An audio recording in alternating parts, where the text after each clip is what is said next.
Glória a Deus, aleluia. A palavra do Senhor Jesus para todos os irmãos. Meus amados, vamos estar meditando na passagem que está no livro de Jonas, capítulo 3. É uma passagem tremenda. Vamos ler. E veio a palavra do Senhor, segunda vez a Jonas, dizendo: Levanta-te e vai à grande cidade de Ninive, e prega contra ela a pregação que eu te disse. E levantou-se Jonas e foi a Ninive, segundo a palavra do Senhor. Era, pois, Ninive uma grande cidade, de 3 dias de caminho. E começou Jonas a entrar pela cidade, caminho de um dia, e pregava e dizia: Ainda 40 dias, e Ninive será subvertida. E os homens de Ninive creram em Deus e proclamaram um jejum, e vestiram-se de panos de saco, desde o maior até ao menor.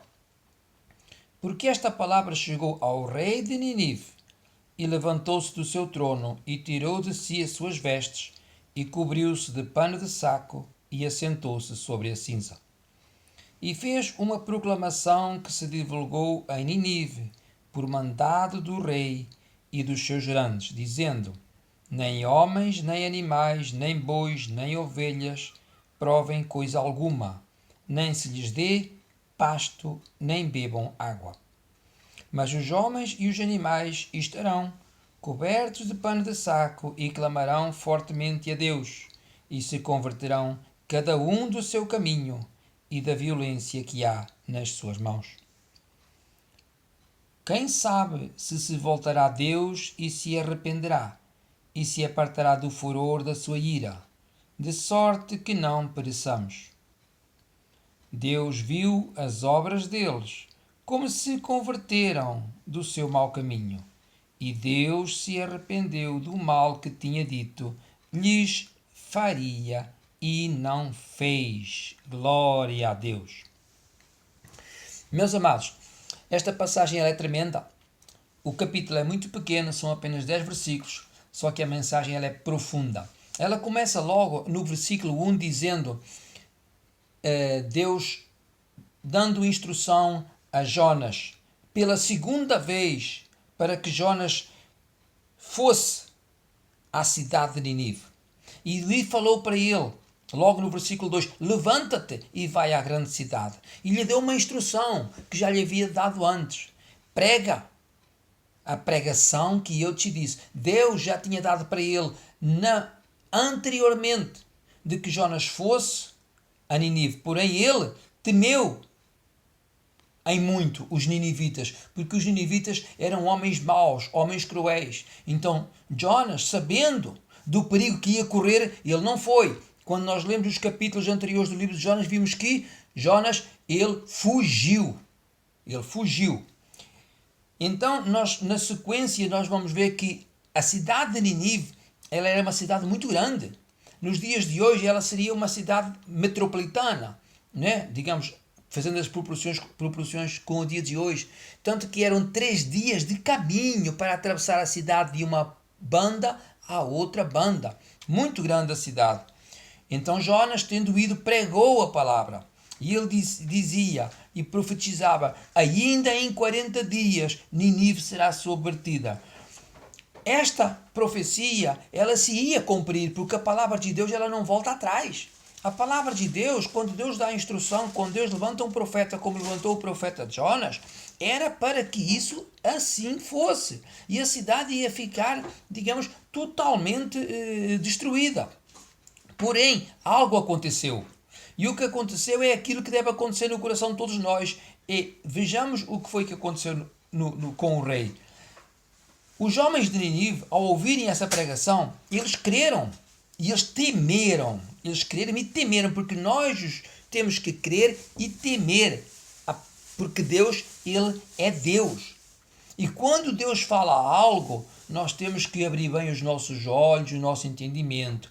E quando é tratamento para a sua igreja, quando é tratamento para os seus servos, para que haja correção, rapidamente o crente, o cristão ou o ímpio tem que tomar posição com Deus. E tem que se arrepender. Vejamos, Jonas foi e proclamou a palavra do Senhor. E enquanto ele proclamava a palavra do Senhor, os que iam ouvindo, os ninivitas, homens ímpios, homens que efetivamente eram homens maus, eles se creram e proclamaram um jejum. O versículo 5 ele nos diz que foi proclamado um jejum. Então, o rei se levantou do seu trono, já no versículo 6, se levantou do seu trono, tirou as suas vestes. Quando nos diz aqui que tirou as suas vestes, a gente pode deduzir facilmente que seriam as suas vestes reais. Porque rei, quando está sentado no trono, ele está com as suas vestes reais. Agora, a palavra nos diz aqui que ele tirou as suas vestes, ou seja, se humilhou e cobriu-se de panos de saco e assentou-se sobre cinza. Então, eles não só creram, o povo creu, o rei creu e os seus grandes creram. Se arrependeram, se converteram e se assentaram sobre cinza, vestidos de panos de sacos. Veja o quanto o rei se humilhou, sendo que era um rei ímpio. Certo? Glória a Deus. Então, o rei e os seus grandes, digamos, os seus príncipes, os seus políticos, os seus deputados, nos dias de hoje, digamos, a sua corte, né? A sua corte, os seus assistentes, os príncipes e os mercantilistas, os homens que tinham poder e condição naquela época, que estavam à volta do rei, ou seja, as pessoas da corte, proclamaram esse jejum. E eles fizeram um anúncio, um mandato, que foi por toda a cidade, para que todo o povo se arrependesse, clamasse a Deus. Eles, inclusivamente, esse jejum, ele foi um jejum tão, assim, com impacto tão grande, que o rei escreveu nesse mandato que nem boi, nem ovelha, nem animais, nenhum animal, nem nenhuma pessoa comesse nada, nem bebesse nada. E nesse mandato foi dada uma instrução que não dessem de comer nem de beber aos animais. Quanto tempo foi o jejum? A gente não sabe. A Bíblia não nos diz se foi 3 dias, se foi 2 dias, se foi uma semana, se foi um dia. Não diz. Porque, na verdade, o jejum, o que Deus quer e Deus busca do homem, do ser humano, é arrependimento.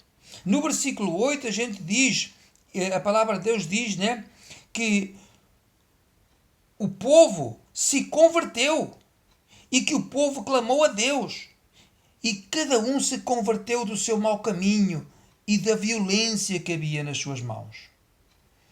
E o rei, fazendo esse anúncio para que houvesse esse arrependimento, ele ainda acrescenta, né? Quem sabe, Deus se compadecerá, Deus terá compaixão de nós e se aparte de nós o furor da sua ira, e de sorte que não pereçamos. Então, meus amados, o jejum aqui era para que o povo se humilhasse, para que o povo reconhecesse que Deus é Deus, que o Todo-Poderoso, que Deus de Abraão, Isaque e Jacó, que ele tinha poder para transtornar aquela cidade e destruí-la num momento.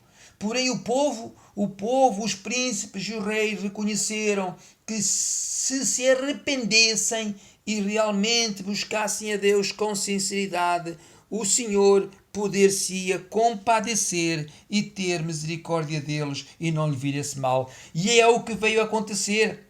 Nós vimos, né, no versículo 10, no último versículo, que Deus viu as obras deles, o seu arrependimento, como se converteram do seu mau caminho, e Deus se compadeceu do mal que tinha-lhes dito que lhe faria, e não fez. Então, graças a Deus, porque Deus enviou Jesus Cristo, o seu único Filho, o seu primogênito, como diz a palavra, porque Deus enviou o seu único Filho para que todo aquele que nele crer não pereça, mas tenha a vida eterna. Amém? O Filho de Deus, Jesus Cristo, o nosso Senhor e nosso Salvador, o mesmo que era e que é e que há de vir. Meus amados, entreguem os vossos corações a Jesus, se arrependam, se convertem, busquem frutos de arrependimento, cada um de nós se converta dos maus caminhos e nós sabemos que Deus é conosco, que Jesus cuida de nós e que o mal que está no mundo, onde jaz o maligno, mas nós crentes, nós os que cremos, os que seguimos o Deus verdadeiro, sabemos que segurando na mão de Deus, debaixo do trono da graça, debaixo da majestade de Deus, pela graça e misericórdia do Senhor, Ele nos livrará de todo o mal. Meus amados, Deus vos abençoe. Entreguem realmente as vossas vidas ao Senhor Jesus, confiem nele e o demais Ele fará. Amém? Deus vos abençoe. Fiquem na paz do Senhor Jesus. Amém.